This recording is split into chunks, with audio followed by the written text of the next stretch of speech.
বিসমিল্লাহির রহমানির রহিম।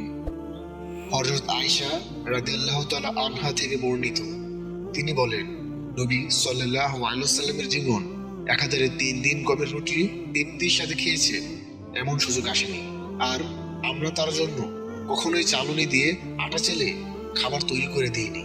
এই অবস্থায় তিনি সাল্লাল্লাহু আলাইহি ওয়াসাল্লাম ইন্তিকাল করেন। এই হাদিস থেকে জানা যায়, আমাদের প্রিয় নবী সাল্লাল্লাহু আলাইহি ওয়াসাল্লাম সারাটা জীবন অত্যন্ত দরিদ্র পীড়িত অবস্থায় কাটিয়েছে। একাধারে 3 দিন তিনি গমের রুটি পেট ভরে খাননি, এমনকি চালনি দিয়ে চালা আটা রুটিও তিনি খেতে পাননি, বরং আটাতে ফু দিয়ে ভুসি উড়ানো হতো। অতঃপর সেই আটা রুটি খেয়ে তিনি জীবন ধারণ করতেন। যেসব কাজে আভিজাত্য ও জাঁকজমকতা প্রকাশ পায় সেই সবকিছু তিনি পরিহার করতেন এবং সাদাসিধে জীবনকে বেছে নেন।